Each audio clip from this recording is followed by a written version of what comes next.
যেটো বোকাখাটত গ্ৰেনেড বিস্ফোৰণৰ ঘটনা আছিল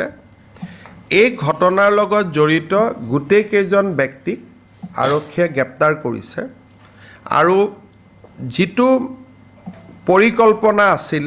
বোকাখাট গুৱাহাটী গোলাঘাট গুৱাহাটী তেজপুৰ আৰু লখিমপুৰত এখেতসকলে গ্ৰেনেড ব্লাষ্ট কৰিব খুজিছিল আমি এটা গ্ৰেনেডটো ব্যৱহাৰ হ'ল বাকি গোটেই কেইটা গ্ৰেনেড আমি উদ্ধাৰ কৰিছো লগত এটা পিস্তল এটাও আমি উদ্ধাৰ কৰিছো আৰু ইয়াৰ লগত জড়িত ব্যক্তি কেইজনকো আমি গ্ৰেপ্তাৰ কৰিছো আৰু তেওঁলোকৰ ঘৰৰ পৰাই গ্ৰেনেড আৰু পিস্তলো আমি উদ্ধাৰ কৰিছো এতিয়া ফাৰ্ডাৰ ইনকুৱাৰী চলি আছে যে ব্যক্তিসকলক কোনে এই কাম কৰিবৰ বাবে উৎসাহিত কৰিছিল সেই পাৰ্টটো এতিয়াও তদন্তত ওলাই অহা নাই তেওঁলোকে বেলেগ বেলেগ কথা বেলেগ বেলেগ সময়ত কৈ আছে সেই পাৰ্টটোৰ কাৰণে সময় লাগিব